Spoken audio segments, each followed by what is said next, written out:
My perspective will be informed by my work as a scholar, as an anthropologist, but also as someone who has spent a lifetime working, administering the tribes in Balochistan and the Northwest Frontier Province, especially the tribal areas, including Waziristan.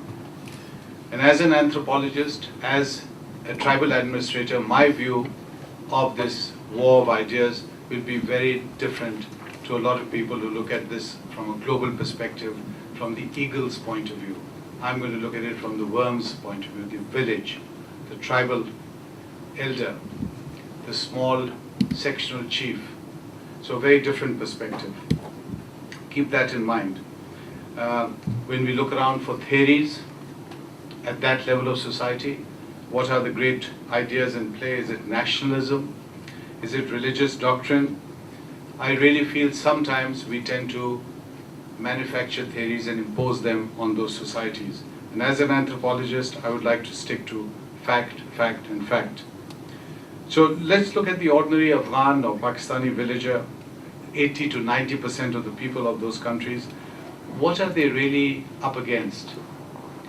They have no education, they have no justice, they have no roads, no water, no electricity, prices are sky high.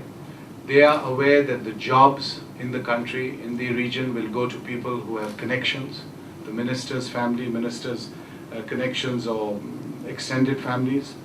And above all, they know that they have a serious law and order problem. And it's a very profound law and order problem. One day the Taliban will come along, they may close the girls' school or blow it up. The next day the army will come in. It doesn't matter whether the army is brown colored or white colored, there's a man with a gun. And if you're in a home, in a mud hut, with a wife and 3 girls, you are very nervous whoever walks in with a gun. That's what they face. And a lot of this creates anger in them, anguish in them, and despair in them. This is where they are at this moment in time. We've got to remember that the Taliban movement in Kandahar began when the warlords began to pick up boys, marry them, put them on their tanks, and parade them in Kandahar. That's what actually triggered the first big Taliban movement in Kandahar itself. So no one's daughter is safe, no one's son is safe, no one's cow is safe, goat, camel, and you're vulnerable from men in uniform with guns. So I would be very careful about theoretical frames just imposed on those societies.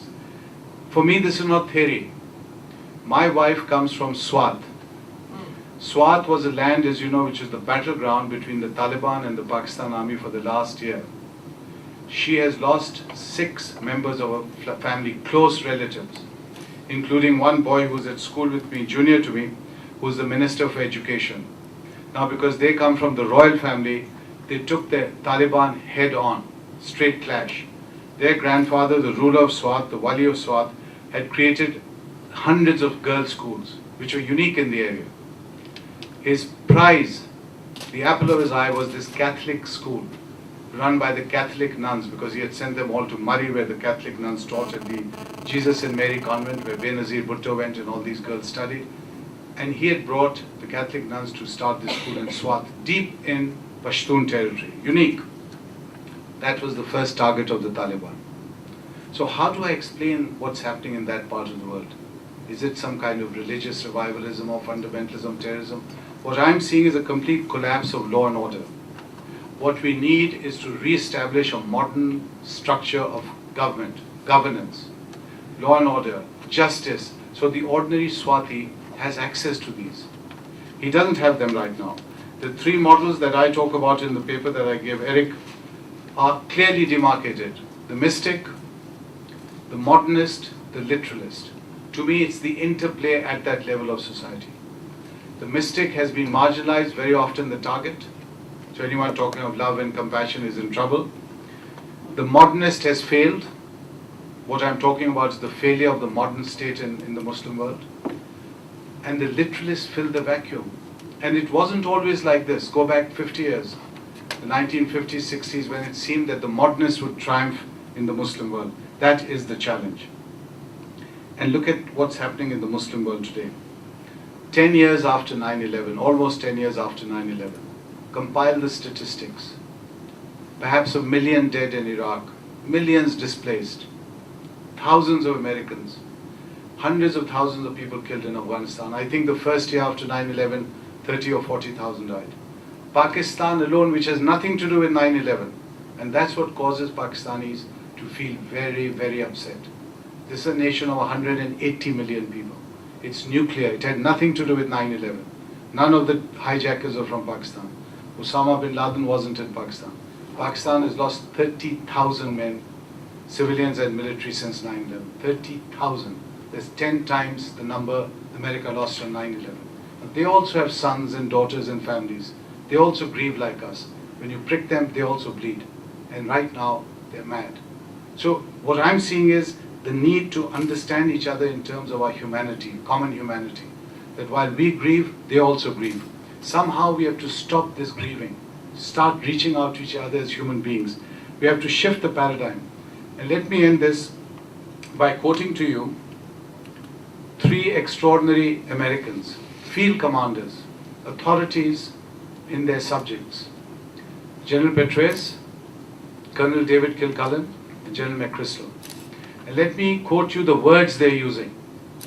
They are insisting that we treat the people of Afghanistan/Iraq/Pakistan with respect. We haven't heard this word in the last 10 years. It disappeared from the lexicon. We didn't hear of compassion. We heard about terror and extremism and violence and decapitating people. We had dehumanized ourselves. The enemy had to be obliterated as if though the enemy is a machine. These 3 soldiers in the field, they're not scholars or experts sitting in libraries and sitting in remote offices. They're out there in the field, and they're emphasizing 3 things: respect, dignity, and honor. That's the first priority. The first order of protocol is this, not blowing up the enemy. The first duty of the American soldier there is to protect the Afghan villager. Because General McChrystal has said, read his speech from September last year, if you lose them, you've lost the war. You've just lost it. And even now I'm not so sure how that thing is going to end. You read the history of Afghanistan, I don't have to tell you the history. I myself am a product of American education in Pakistan. I went to a college called Foreman Christian College, run by the Presbyterian fathers in Pakistan. And in fact, we are now going to launch a girls' wing of Foreman Christian College in Lahore. Next month I've been asked to speak there at the occasion. I know what Americans are capable of doing when they reach out and say, here we are, we're going to give you the best of our civilization. It's all about culture, knowledge, learning, reaching out, and by the way, teaching you about these wonderful things we have developed in our country. Democracy, human rights, civil liberties, which I'm sure you'll appreciate. That is one approach that wasn't really tried. It was finally discovered that it had to be put out on the table. Initially, there was none of this. If 1/100th of the money and the lives and the effort had been put into creating schools or colleges like the one I went to, I can assure you it would have been a very different world and a very different Muslim world.